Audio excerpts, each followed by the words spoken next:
Hey everyone, Carlos Tabone again with Jeff Piershat. Now doing the latest release ball review video from Global 900, the Wolverine Dark Moss. Very excited about this release since the previous one was not allowed in some competition. And I'm actually very excited after I drilled it. But thank you for being with me, Jeff. You're welcome. So I'm just going to get this out of the way right now. I do not call this ball the Wolverine Dark Moss. What do I call this ball? The WolverGreen. The WolverGreen, that's right. I loved the original Wolverine, the blue one. I liked it a lot. I did too. And green actually happens to be my favorite color. So I'm 2 for 2 on liking this ball without even having thrown it yet. So I'm looking forward to throwing this. I threw it a little bit at the store matchmaker you did a couple of weeks ago. On that one, the pin was down and it didn't flare very much, and I had to play a lot straighter. So this one's got the pin up. As you can see, it's a 5x4 by 1.5. Our axis, our PAP, is roughly the same, so the layout's pretty close for both of us. That's actually your layout because this is your ball. I'm throwing your ball because I don't have one of these, although I hope I will be getting one soon because green is my favorite color. So that's how I buy bowling balls these days. Yeah. So ultimately, this ball, just like the blue one, is the ultimate stand left, throw it right. When there's a hook spot blowing up in the middle part of the lane or the pattern, it's definitely a great ball to throw that way and get it to come back. Everything about the ball, the numbers, the 253 RG and the 052 differential. It just screams throw at me from left to right and watch it come back. So again, I had very good success with the blue one.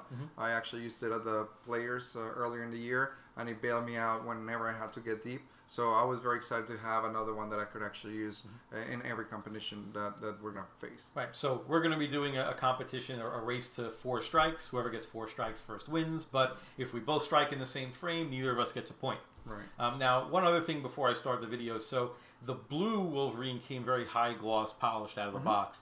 This one is the 4K Fast, which is a little bit of surface. It's not as polished. If somebody wanted that reaction that they had with the blue Wolverine, would they be able to just shine this one up and it'd be pretty much the same ball? Yeah, it's exact same ball, the same numbers. What I've heard from other staffers and other bowlers as feedback for about this ball is that it is a little earlier and a little smoother. It still has plenty of back end, but it has everything to do with the 4K Fast finish. It is designed to be still clean, but it's going to get into a roll just a little bit sooner. It's going to be more predictable. If you wanted the same reaction, you can just follow the steps that we used to do with the 2000 polished finish. You can go 500, 2000, and then polish it. And then you should get the exact same reaction off of it. All right, so let's start. This is something we pre-recorded yesterday, actually, and I'm going to just hit play. And this is good to go. This is our 6th match. This is you're up 3-2. You kind of flipped the script on the previous one because you won with the bigger ball with the reality check. I haven't won yet with a symmetrical ball. The two times that I've beaten you with the bigger ball. So we'll see how this plays out. This was filmed on top of a little bit of play that we've had on this lane already. So it's set up very good for this ball because there was more of a defined hook spot down lane. Yeah, and you can see that first shot you threw hit that hook spot, and when we maybe took like one practice shot with this ball. And I'm using your Wolverine. We have a turbo switch grip that's drilled for my thumb, so I'm using yours. And I immediately just go left and just start hooking, the lane out of it, because that's what I used to do with the blue one. So I said, okay, let me do that too, and it worked really well. You're already up 1-0. I'm already up 1-0. So this one now, since we had bowled on this lane already, we knew there was a little carry down in the middle, and we knew that even to the right where the hook spot was, there were points on the lane where there was also a little carry down here and there also. Yes. So. I know you were talking while we were doing this about wanting maybe to square up a little bit more, and you can see once you threw that shot. Yeah, I kind of got an idea that, okay, I'm throwing it better now. I think that it was coming off my hand a lot better. The first one I got there too quick and it overhooked, and so this one I wanted to project further down the lane and get a smoother reaction, but further down the lane, and he just never saw it. So I kind of had a really good idea that I needed to square up, otherwise I was going to have no chance again. Because you just struck with this ball a lot. You just like everything about the original one, and I knew that you would feel comfortable throwing this ball. Yeah, and actually the blue one that I had was 14 pounds, and I've since gone back up to 15. So I don't have a Wolverine in 15 right now. So, but we'll see what this ball does. If this ball looks good for me, maybe I'll have to get one. We'll see. But I'm obviously playing a lot further left than you. My rev rate's a bit higher, and I'm just getting the ball down the lane and letting it hit that hook spot and just use the power that the ball has to come over. So you're up 2-0. But quickly. Yeah, we got this one. It's in the bag. Yeah. You know, it's a race to forward. You're halfway there. But I actually felt more comfortable because I kind of knew what the move was going to be for me.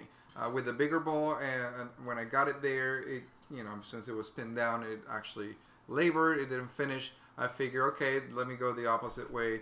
Kind of square up a little bit more and just play closer to the pocket, maybe keep my speed up, and I think it worked out just fine. I mean, that shot was really good, had plenty of energy, and moved to the pocket. That's what this ball really does well. It goes through the pins properly. Yeah, I noticed that also. Every time I hit the pocket, it was either a strike or a 4-pin. I don't think in all the shots I took, even with the couple of practice shots I took, that I left a flat 10 with this ball.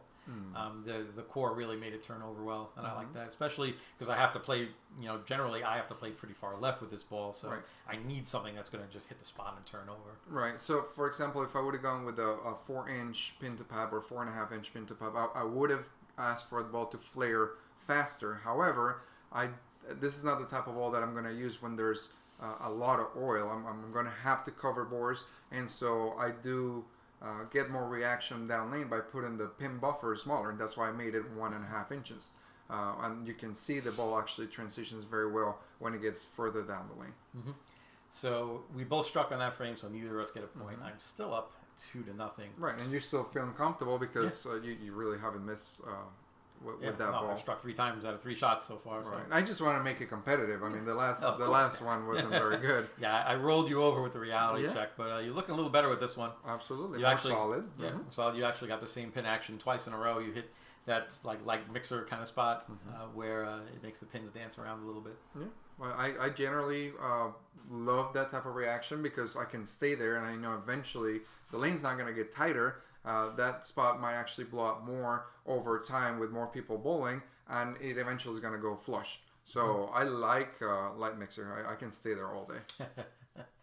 So for the Wolverine, where do you see this fitting in somebody's arsenal? Okay, so generally speaking, I've spoken about a 5-ball arsenal or 6-ball arsenal. This is definitely ball 3 for me. The first ball, which is for fresh, it has to be something solid. Typically pin down for me so that it doesn't change directions too quickly. And then I go into my big ball pin up that I can open up the angles because I am going to have to cover more boards when the carry down comes. This ball will be the next one in that transition where I actually have to keep moving further left.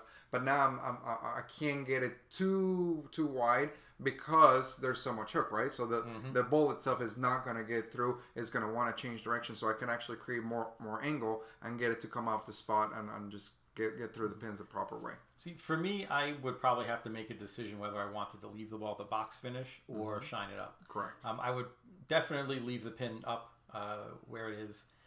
But if I want it to be leave it with the box finish, I might actually put the pin a little more to the right to get it to be a little smoother down lane. If I was going to polish it up, I might leave the pin there or put the pin even a little further left just to get it to save a little more energy. I think we're tied. I think you forward pin on the previous one after I struck, and I think we're just now tied. Are we not tied? And now you need this one to actually stay tied. Right. I'm all over you now. Yeah. But the thing is, I wasn't really feeling like I was in trouble because I had the pocket. And I thought, I was throwing it okay. Yeah. No, I know you liked your look with this ball. I found something once I squared up. Actually, I think this one, is this the one that tied it up? I think this might be the one that tied it up. Because you took the first shot. Right, but you had 4 pin in the previous one after I struck. Because I haven't missed in the last 3 shots. All right. So this is 3-2. So that makes it 3-2? Mm-hmm. No, I don't think so. I think that's the one that made it 2-2. Okay. Because I 4-pinned on the last shot. That was the only shot I didn't strike. Right, but I had struck. And I go first. Right, so that would have been the first one. That would have been 1. Yeah. So that would 2-2. So now I think it's 2-2. I believe. We can't even keep track of the score. We have the score on the screen. How bad are we? So, like I said, I think you went first. So now you struck again. So I believe now this is the one where I have to strike in order to keep it at 2. Okay, but all right. You just went through the phase of previous shot too after I struck, and okay. Yeah, so that's why it's 2-2. Okay, good. Hey, listen, I want to win at all costs. Right. Folks at home, if when you're watching this, put in the comments who you can hit rewind on this and put in the comments who is right. What's the score right now? Is it 2-2? And we'll see, because now this shot I throw, and You just went through the phase. So did you make any moves? yeah, I moved a little left. I moved Okay. 3 and 1 left, I believe. And that still went through the pins perfectly. I really like the shape down lane. I mean, that's... And you, let's see, you 10 pins, so that puts me at 3-2. No, I did not. Yeah, I haven't missed. All right. I have not missed. Okay. All right. We'll keep it at 2-2. That's fine. We'll keep it at 2-2. It's Florida. We might need a recount. We might need a recount. That's correct.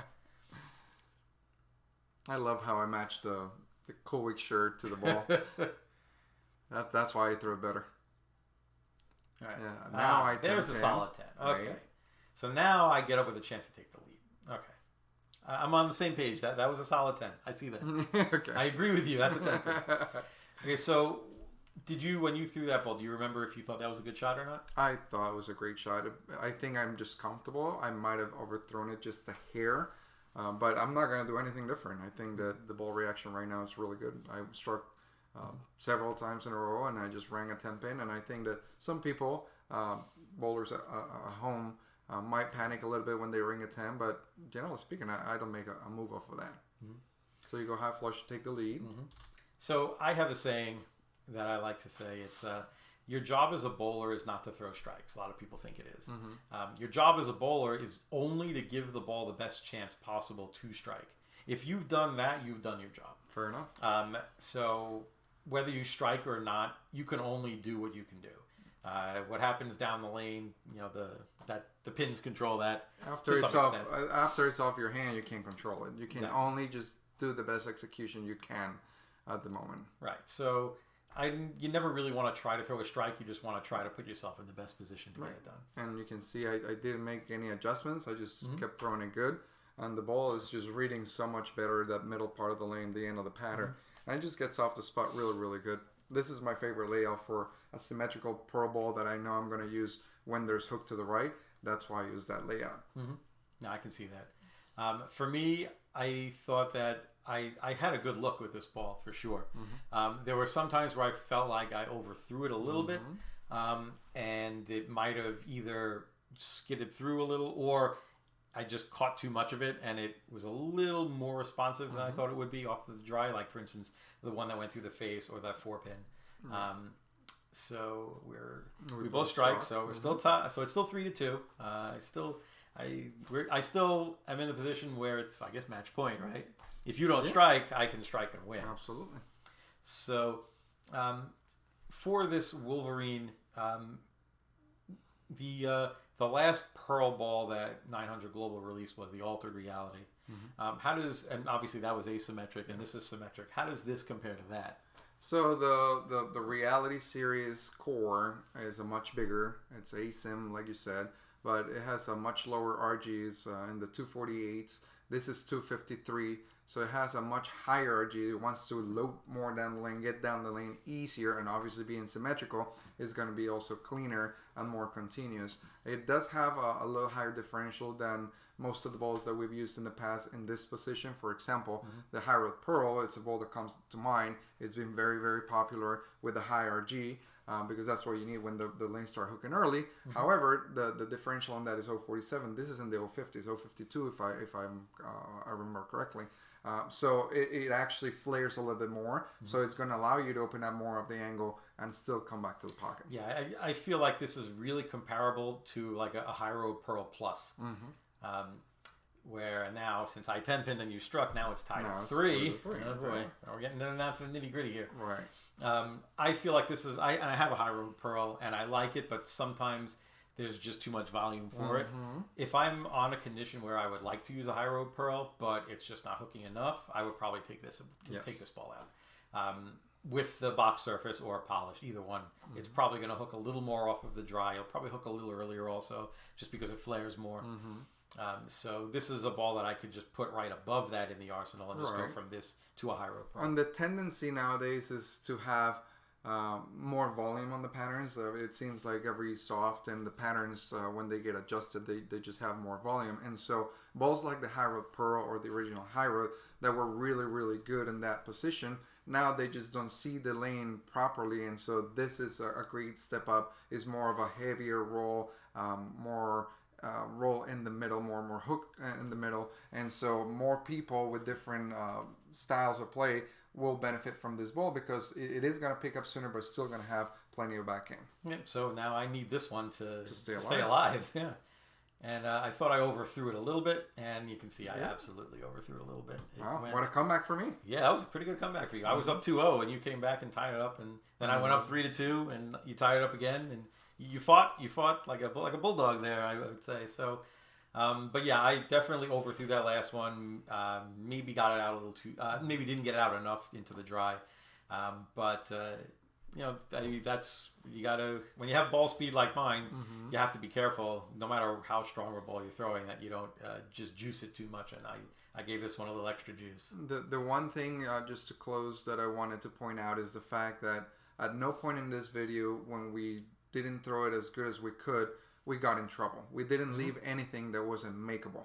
And I think for everybody at home, that's something to look for. You got to be on the right part of the lane and trying to play it the best possible. But when you miss, if you're leaving a single pin spare or a makeable, that tells you right there that all the elements are matching up. When every time you miss, you get 5 or 6, it's really hard to score. And maybe you can look at that and you know, when you're bowling league and why you can put together high sets. Right. That's why the one shot that I went through the face and I left the 3-6-10 and the 4-7.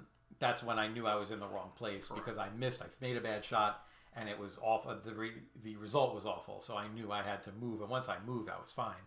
But you know, read what your ball does and don't just say, "Oh, it was a bad shot. I'll just make a better shot." Sometimes you have to look at your bad shots and say, well, it was a bad shot, but it was a really bad result. I want to get to a place on the lane where I make a bad shot and still have a decent, good result. Might not strike, but maybe you leave a 10 pin or maybe you leave like a 4 pin like this. But that lesson for all you at home. Watch what your ball does and don't be afraid to make adjustments. So that's 6 of these videos now. I think we're tied at 3. 3-3. So I'm looking forward to episode 7. I don't know what ball it's going to be, but I mean, we'll find out soon. I have a feeling. But okay. Well, stay tuned for episode 7. If you want to be notified of when episode 7 comes out, please hit that subscribe button on whichever one of the channels you're watching. Carlos is going to post this video on his YouTube channel. I'm posting it on mine. So hit subscribe, hit that like button, and it helps us out with the YouTube algorithm. Gets the video out to more people. So until next time, for Carlos, we'll see you guys all later. Thank you very much.